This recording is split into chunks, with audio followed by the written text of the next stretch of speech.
Hello everyone, Angelo here, homeless filmmaker in LA. Been living in my car for almost 2 years now, and boy do I have an offer for you.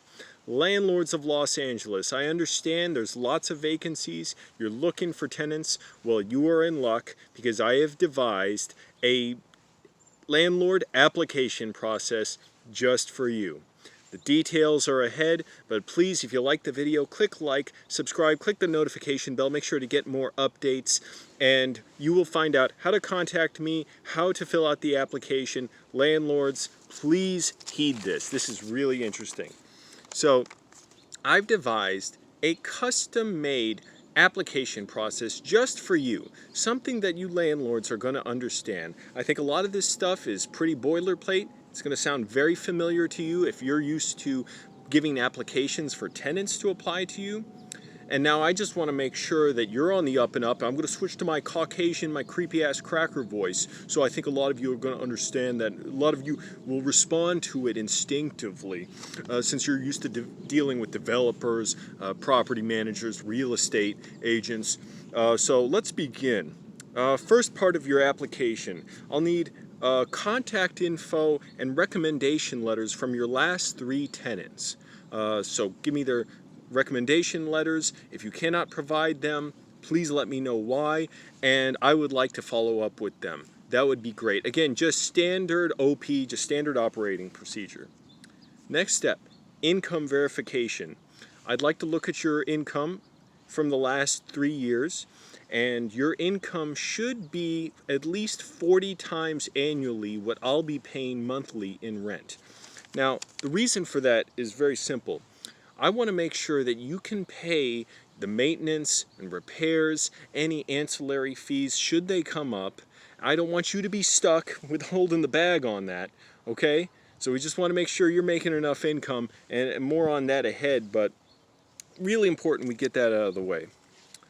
Next up, I'd like to see the maintenance record, and you're going to provide a building inspector who will inspect the building to make sure the maintenance has been done, because there's some contractors out there that say, oh yeah, I fixed the plumbing, I fixed the hot water heater, and in reality they just put a sticker on the side that say yes, inspected this date, and all they did was take a walk around and they didn't really do anything.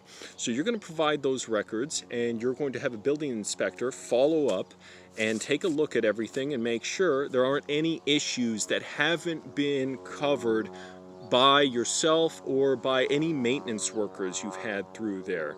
This is really important. A lot of landlords skimp on this. Please, please, please, don't waste your time or mine by trying to apply, and your money, you're going to find out how much it costs, by just sending an application to me to be your tenant all willy-nilly, and then you thought, oh gee, did I repair the washing machine?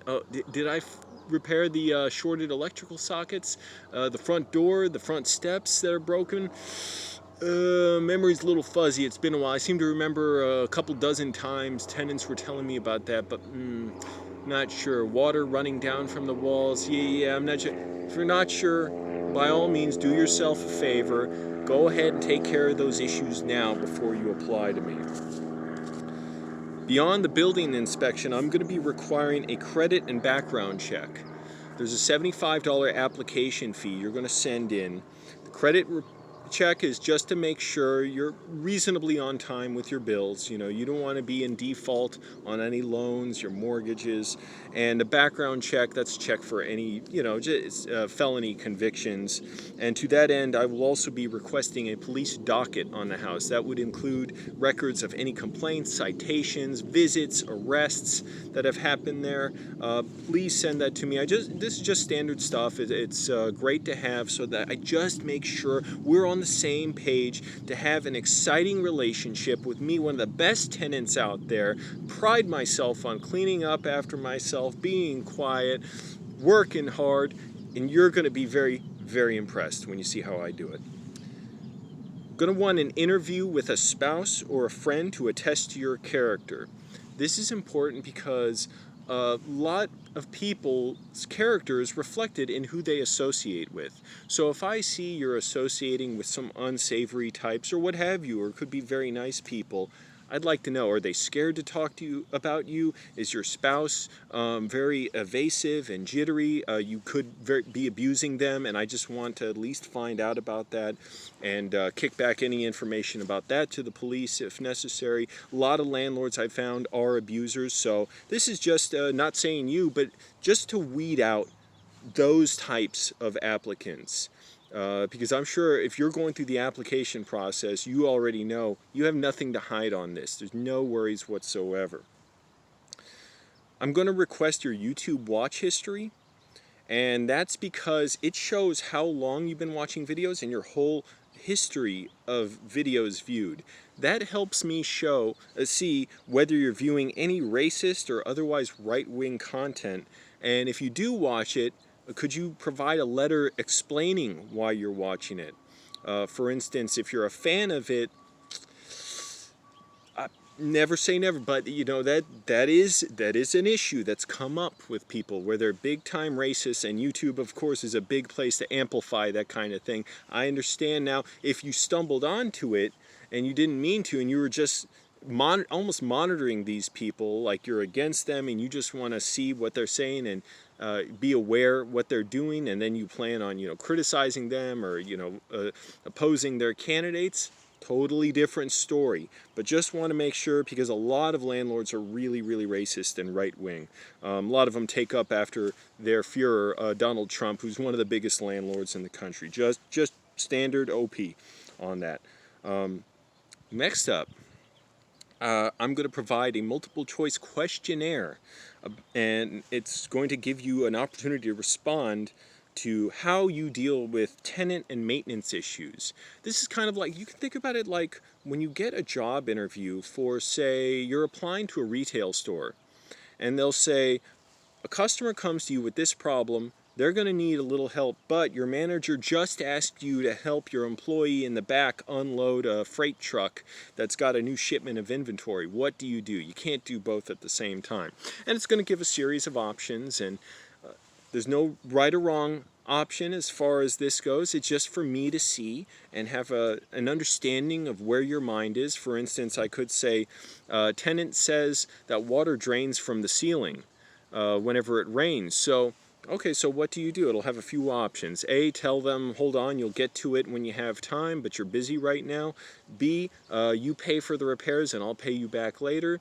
C, it's probably not a big deal, it doesn't rain that much, so don't worry about it. Or D, fix it yourself and pay for it promptly and say, I'd be glad to help. So that just lets me know where you're coming from in terms of your mental state when a tenant has repairs. Does it bother you? Does it irritate you? Are you angry that they want to be treated like a person who lives with dignity after they're paying you to live there, okay? Now you may think, well, of course, yeah, why wouldn't I do that? I'm a landlord, I'm a good person, I do, but you'd be surprised. A lot of landlords out there are some sick people. They don't really fix anything if they don't want to. Next one, this is just a rule. It's not really anything as you can apply for. No Christians or practitioners / adherents of other deviant lifestyles. This includes the viewing of right-wing programs, except so as to monitor them, and possibly you inform others on how terrible their programming is. But please, no deviant lifestyles. Very big on that. If you're a Christian, it says save not, spend not. Do the birds of the field?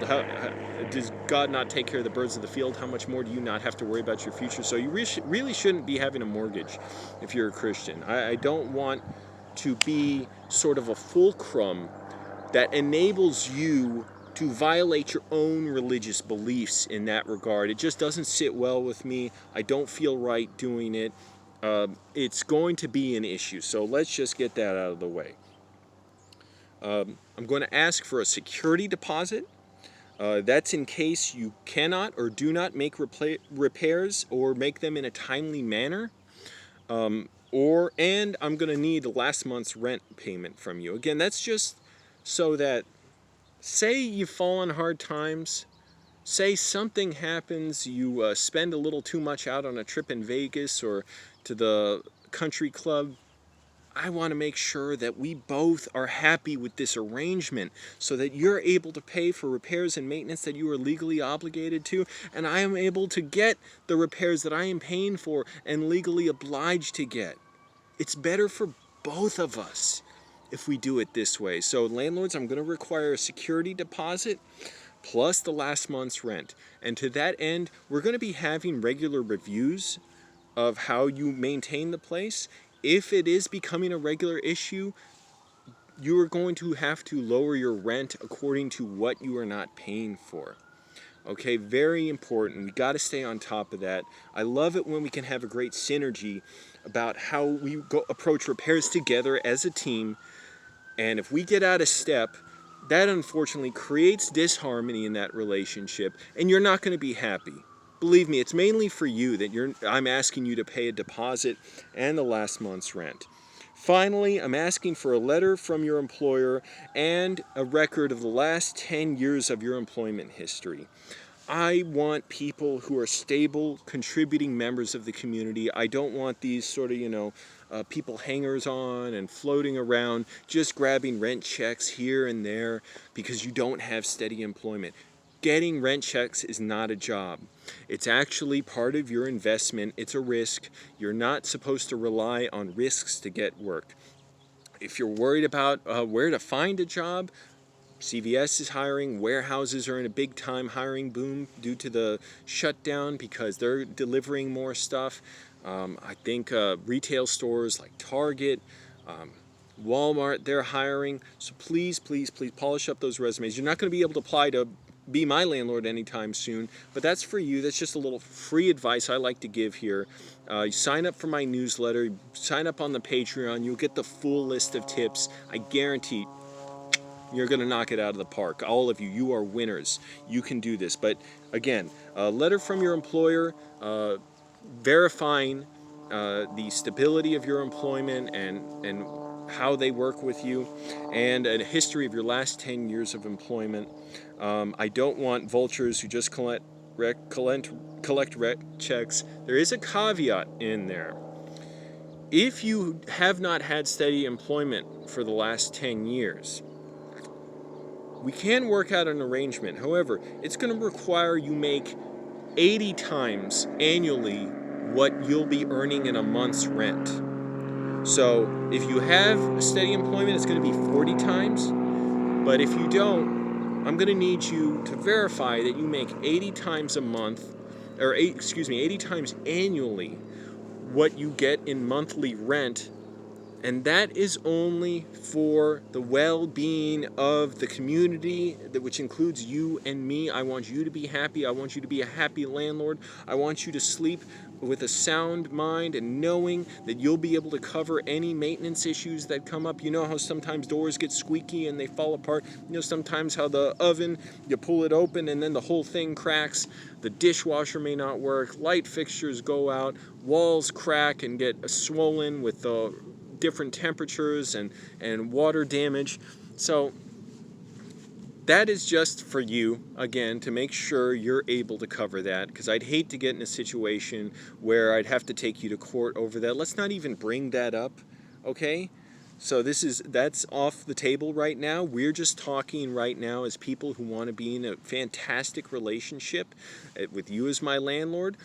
If you're interested, please reach out to me. You can reach out in the comments. I'm on social media. My name's Angelo. I'm the CEO, CFO, COO of Flying Over Trout. I mean, unofficially, it's not really anything, but other than a YouTube channel.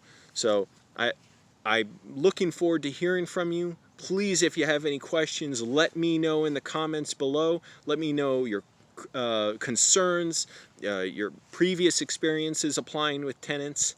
And I look forward to hearing from you.